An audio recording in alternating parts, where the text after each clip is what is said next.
ಓಂ ನಮೋ ಭಗವತೆ ವಾಸುದೇವಾಯ ಧನ್ವಂತರಯೇ ಅಮೃತ ಕಲಶಹಸ್ತಾಯ ಸರ್ವಮಾಯ ವಿನಾಶನಾಯ ತ್ರೈಲೋಕ್ಯನಾಥಾಯ ಶ್ರೀ ಮಹಾವಿಷ್ಣುವೇ ನಮೋ ನಮಃ. Hi friends, ನಾನು ನಿಮ್ಮ ಯೂಟ್ಯೂಬ್ ಗೆಳತಿ ಆಶಾರಾಣಿ ಮಲೆನಾಡು ಹುಡುಗಿ. ನನ್ನ ಯೂಟ್ಯೂಬ್ ಚಾನಲ್ಗೆ ನಿಮಗೆಲ್ಲ ಮತ್ತೊಮ್ಮೆ ಸ್ವಾಗತ. ಸ್ನೇಹಿತರೆ, ಮನುಷ್ಯನಿಗೆ ಊಟ ಇಲ್ಲದಿದ್ರೂ ಸಹ ಸ್ವಲ್ಪ ದಿನ ತಡಿಬಹುದು. ಆದರೆ ಆರೋಗ್ಯ ಹದಗೆಟ್ಟರೆ ಬದುಕೋದು ಜೀವನ ಬಹಳ ಅಂದರೆ ಬಹಳ ಕಷ್ಟ, ಬೇಸರ, ಜಿಗುಪ್ಸೆ ಬಂದ್ಬಿಡತ್ತೆ. ಹಾಗಾಗಿ ಮನುಷ್ಯನಿಗೆ ಬಹಳ ಮುಖ್ಯವಾದದ್ದು ಆರೋಗ್ಯ ಭಾಗ್ಯ. ಈ ಆರೋಗ್ಯ ಭಾಗ್ಯ ನಮಗೆ ಚೆನ್ನಾಗಿದ್ದರೆ ಮಾತ್ರ ನಮ್ಮ ಜೀವನ, ನಡೆ, ನುಡಿ, ಉತ್ಸಾಹ ಎಲ್ಲವೂ ಚೆನ್ನಾಗಿರುತ್ತೆ. ಈ ಆರೋಗ್ಯಕ್ಕೆ ಅಧಿಪತಿಯೇ ಧನ್ವಂತರಿ. ಧನ್ವಂತರಿಯವರು ಹಿಂದೆ ವೈದ್ಯರು. ದೇವರ ನಾಡಿನಲ್ಲಿ ಅಂದರೆ ದೇವಾನುದೇವತೆಗಳ ಕಾಲದಲ್ಲಿ ವೈದ್ಯರಾಗಿದ್ದರು. ಇವರು ಆಪರೇಷನ್ ಸಹ ಮಾಡಿದ್ರಂತೆ ಹಿಂದೆ. ಅಂತಹ ದೇವದೂತ ಧನ್ವಂತರಿಯವರನ್ನು ಈ ದಿನ ಸ್ಮರಿಸಿದರೆ, ಗುರುವಾರ ದಿನ ಗುರುಪೂರ್ಣಿಮೆ ಅಥವಾ ಗುರು ಜಯಂತಿ ಅಥವಾ ಗುರುವಾರದ ಗುರುಪೂಜೆಗೆ ನಾವು ಅವರನ್ನು ಜಪಿಸಿದರೆ, ಸ್ಮರಿಸಿದರೆ, ಅವರ ಮಂತ್ರವನ್ನು ಪಠಿಸಿದರೆ ನಮಗೆ ಆರೋಗ್ಯ, ಆಯಸ್ಸು ಉತ್ತಮವಾಗಿರುತ್ತೆ ಅಂತ ಹೇಳಿ ನಾವು ಹೇಳೋದ್ರಲ್ಲಿ ಅಥವಾ ನಂಬೋದರಲ್ಲಿ ಯಾವುದೇ ಅನುಮಾನ ಬೇಡ.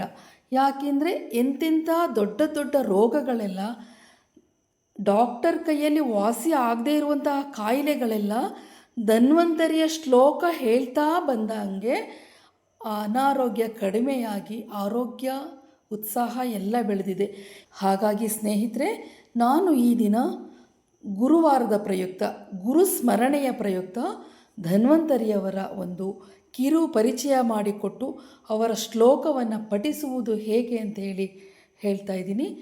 ಈ ಧನ್ವಂತರಿಯವರ ಕಿರು ಪರಿಚಯ ಹಾಗೂ ಶ್ಲೋಕವನ್ನು ನಿಮಗೆ ತಿಳಿಸ್ಲಿಕ್ಕೂ ಮುಂಚೆ, ನನ್ನ ಚಾನಲ್ಗೆ ಯಾರು ಫಸ್ಟ್ ಟೈಮ್ ಬಂದಿದ್ದೀರಾ, ನನ್ನ ವಿಡಿಯೋವನ್ನು ಯಾರು ಹೊಸದಾಗಿ ನೋಡ್ತಾ ಇದ್ದೀರಾ, ದಯವಿಟ್ಟು ಸಬ್ಸ್ಕ್ರೈಬ್ ಮಾಡ್ಕೊಂಡು ನೋಡಿ, ಲೈಕ್ ಮಾಡಿ, ಕಾಮೆಂಟ್ ಮಾಡಿ, ಶೇರ್ ಮಾಡಿ, ಸ್ಕಿಪ್ಪು ಮಾಡದೆ ನೋಡಿ.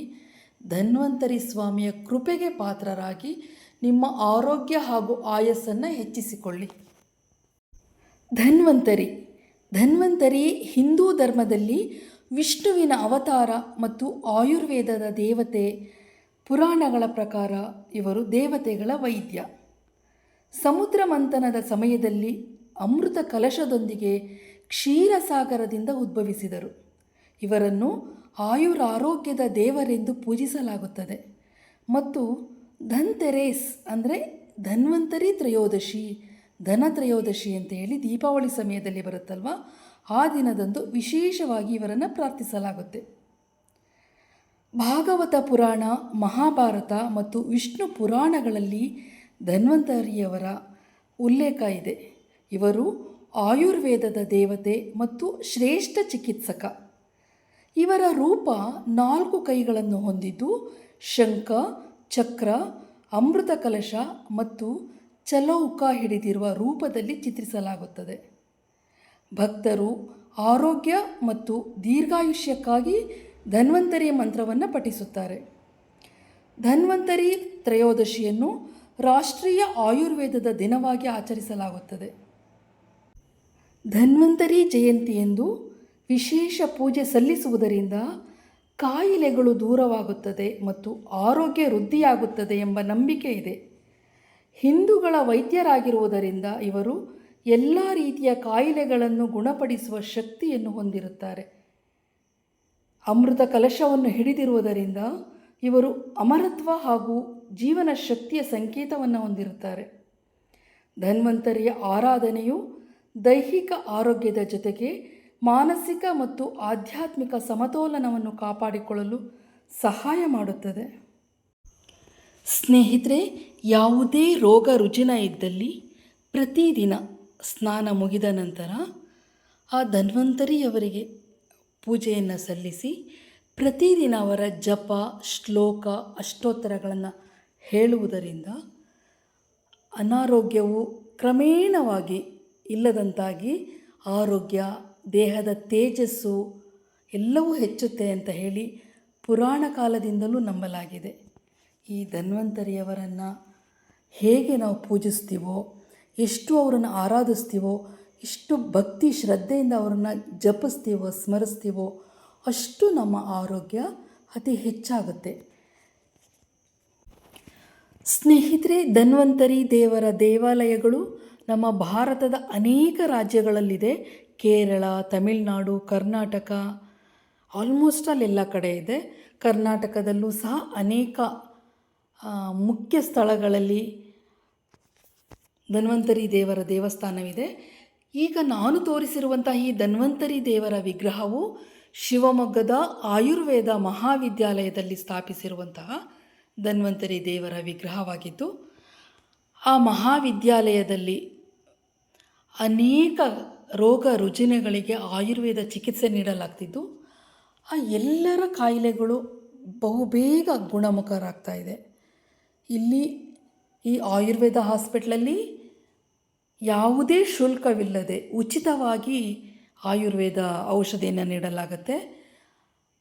ಅಲ್ಲಿನ ಔಷಧಿ ಬಹಳ ಬೇಗ ಪ್ರಭಾವ ಹೊಂದಿ ಗುಣಮುಖ ಆಗ್ತಿರೋದಕ್ಕೆ ಕಾರಣ ಈ ಧನ್ವಂತರಿಯವರ ವಿಗ್ರಹ, ಅವರ ಒಂದು ಸ್ಮರಣೆ, ಜಪ, ಪೂಜೆ ಅಂತೇಳಿ ಹೇಳ್ಬೋದು. ಸ್ನೇಹಿತರೆ, ಈಗ ನಾನು ಧನ್ವಂತರಿ ದೇವರ ಜಪ, ಮಂತ್ರ, ಶ್ಲೋಕವನ್ನು ನಿಮಗೆ ಹೇಳ್ತಾ ಇದ್ದೀನಿ. ಧನ್ವಂತರಿ ಮಹಾದೇವರ ಮಹಾಮಂತ್ರ ಈ ರೀತಿಯಾಗಿದೆ. ಅಚ್ಯುತಾನಂತ ಗೋವಿಂದ ವಿಷ್ಣು ನಾರಾಯಣಾಮೃತ ರೋಗಾನ್ಮೇ ನಾಶನಾಯೇಶ ನಾಶು ಧನ್ವಂತರಯೇ ಹರೇ. ಆರೋಗ್ಯಂ ದೀರ್ಘಮಾಯುಷ್ಯಂ ಬಲಂ ತೇಜೋ ಧಿಯಂ ಶ್ರಿಯಂ ಸ್ವಭಕ್ತೇಭ್ಯೋನುಗೃಹಾಣಾತಾಂ ವಂದೇ ಧನ್ವಂತರಿ ಹರಿಂ. ಧನ್ವಂತರೇ ರಿಮಂ ಶ್ಲೋಕಂ ಭಕ್ತ್ಯಾ ನಿತ್ಯಂ ಪಠಂತಿ ಯೇ ಅನಾರೋಗ್ಯಂ ನ ತೇಷಾಂ ಸ್ಯಾತ್ ಸುಖಂ ಜೀವಂತಿ ತೇ ಚಿರಂ. ಓಂ ನಮೋ ಭಗವತೆ ವಾಸುದೇವಾಯ ಧನ್ವಂತರಯೇ ಅಮೃತ ಕಲಶಹಸ್ತಾಯ ವಜ್ರಜಲೌಕಹಸ್ತಾಯ ಸರ್ವಮಯ ವಿನಾಶನಾಯ ತ್ರೈಲೋಕ್ಯನಾಥಾಯ ಶ್ರೀ ಮಹಾವಿಷ್ಣುವೇ ಸ್ವಾಹ. ಧನ್ವಂತರಿ ದೇವರ ಗಾಯತ್ರಿ ಮಂತ್ರ ಈ ರೀತಿಯಾಗಿದೆ. ಓಂ ವಾಸುದೇವಾಯ ವಿದ್ಮಹೇ ಸುಧಾಹಸ್ತಾಯ ಧೀಮಹಿ ತನ್ನೋ ಧನ್ವಂತರಿ ಪ್ರಚೋದಯಾತ್. ಧನ್ವಂತರಿ ಸ್ವಾಮಿಗಳ ತಾರಕ ಮಂತ್ರ ಓಂ ದಂ ಧನ್ವಂತರಯೇ ನಮಃ. ಧ್ಯಾನಂ ಶಂಖಂ ಚಕ್ರಂ ಜಲೌಕಾಂ ದದತ ಮೃತಘಟಂ ಚಾರುದೋರ್ಭಿಶ್ಚತುರ್ಭಿಃ ಸೂಕ್ಷ್ಮ ಸ್ವಚ್ಛಾತಿ ಹೃದ್ಯಾಂಶುಕಃ ವಿಸಲ್ಮನೌಣಿ ಮಂಬುಜೋನ್ನೇತ್ರಂ ಕಾಲಾಂಬೋಧ್ನೋಜ್ನಲಾಘಂ ಕಟಿತಟ ವಿಲಸಚ್ಚಾರು ಪೀತಾಂಬರಾಢ್ಯಂ. ಶಂಖಂ ಚಕ್ರಂ ಜಲೌಕ ದದತ ಮೃತಘಟಂ ಚಾರುದೋರ್ಭಿಶ್ಚತುರ್ಭಿಃ ಸೂಕ್ಷ್ಮ ಸ್ವಚ್ಛಾತಿ ಹೃದ್ಯಾಂಶುಕ ಪರಿವಿಲಸನ್ಮೌಳಿ ಮಂಬೋಜ ನೇತ್ರಂ ಕಾಲಾಂಬೋಧ್ವಜಲಾಘಂ ಕಟಿತಟ ವಿಲಸಚ್ಚಾರು ಪೀತಾಂಬರಾಢ್ಯಂ ವಂದೇ ಧನ್ವಂತರಿಂ ತಂ ನಿಖಿಲ ಗದವನ ಪ್ರೌಢದಾವಾಗ್ನಿ ಲೀಲಂ. ಓಂ ನಮೋ ಭಗವತೆ ಸುದರ್ಶನಾಯ ವಾಸುದೇವಾಯ ಧನ್ವಂತರಯೇ ಅಮೃತ ಕಲಶಹಸ್ತಾಯ ಸರ್ವಭಯ ವಿನಾಶನಾಯ ಸರ್ವರೋಗ ನಿವಾರಣಾಯ ತ್ರೈಲೋಕ್ಯಪತಯೇ ತ್ರೈಲೋಕ್ಯನಿಧಯೇ ಶ್ರೀ ಮಹಾವಿಷ್ಣು ಸ್ವರೂಪ ಶ್ರೀ ಧನ್ವಂತರಿ ಸ್ವರೂಪ ಶ್ರೀ ಶ್ರೀ ಶ್ರೀ ಔಷಧ ಚಕ್ರ ನಾರಾಯಣಾಯ ಸ್ವಾಹ. ಓಂ ನಮೋ ಭಗವತೆ ವಾಸುದೇವಾಯ ಧನ್ವಂತರಯೇ ಅಮೃತ ಕಲಶಹಸ್ತಾಯ ಸರ್ವಭಯ ವಿನಾಶನಾಯ ಸರ್ವರೋಗ ನಿವಾರಣಾಯ ತ್ರೈಲೋಕ್ಯಪತಯೇ ತ್ರೈಲೋಕ್ಯನಿಧಿಯೇ ಶ್ರೀ ಮಹಾವಿಷ್ಣು ಸ್ವರೂಪ ಶ್ರೀ ಧನ್ವಂತರಿ ಸ್ವರೂಪ ಶ್ರೀ ಶ್ರೀ ಶ್ರೀ ಔಷಧ ಚಕ್ರ ನಾರಾಯಣಾಯ ಸ್ವಾಹ. ಓಂ ನಮೋ ಭಗವತೆ ವಾಸುದೇವಾಯ ಧನ್ವಂತರಿಯೇ ಅಮೃತ ಕಲಶಹಸ್ತಾಯ ಸರ್ವಭಯ ವಿನಾಶನಾಯ ಸರ್ವರೋಗ ನಿವಾರಣಾಯ ತ್ರೈಲೋಕ್ಯಪತಯೇ ತ್ರೈಲೋಕ್ಯ ನಿಧಿಯೇ ಶ್ರೀ ಮಹಾವಿಷ್ಣು ಸ್ವರೂಪ ಶ್ರೀ ಧನ್ವಂತರಿ ಸ್ವರೂಪ ಶ್ರೀ ಶ್ರೀ ಶ್ರೀ ಔಷಧ ಚಕ್ರ ನಾರಾಯಣಾಯ ಸ್ವಾಹ. ಸ್ನೇಹಿತರೆ, ನಾನೀಗ ಧನ್ವಂತರಿ ಮಂತ್ರವನ್ನು ಶ್ಲೋಕವನ್ನು 3 ಬಾರಿ ಹೇಳಿದ್ದೀನಿ. ಇಲ್ಲಿ ನಾನು ಗಾಯತ್ರಿ ಮಂತ್ರವನ್ನು ಸಹ ನಿಮಗೆ ತಿಳಿಸ್ಕೊಟ್ಟಿದ್ದೀನಿ. ನೀವು 3, 5, 9, 11, 21, 48 ಅಥವಾ 108 ನಿಮ್ಮ ಅನುಕೂಲಕ್ಕೆ ತಕ್ಕಂತೆ, ನಿಮ್ಮ ಒಂದು ಮನೋಭಿಲಾಷೆಗೆ ತಕ್ಕಂತೆ ನೀವು ಮಂತ್ರವನ್ನು ಜಪಿಸಿದಲ್ಲಿ, ಪಠಿಸಿದಲ್ಲಿ ಯಾವುದೇ ಅನಾರೋಗ್ಯವಿದ್ದರೂ ಅದು ನಾಶವಾಗಿ ಆರೋಗ್ಯ ನಿಮ್ಮದಾಗತ್ತೆ, ಆಯಸ್ಸು ಕೂಡ ನಿಮ್ಮದಾಗತ್ತೆ. ನನ್ನ ವಿಡಿಯೋ ನೋಡಿದ ನಿಮ್ಮೆಲ್ಲರಿಗೂ ಹೃದಯಪೂರ್ವಕ ಧನ್ಯವಾದಗಳನ್ನು ಹೇಳ್ತಾ ಧನ್ವಂತರಿ ಆಶೀರ್ವಾದ ಸದಾ ನಿಮ್ಮೆಲ್ಲರ ಮೇಲೆ ಇರಲಿ ಎಂದು ಪ್ರಾರ್ಥಿಸುತ್ತೇನೆ.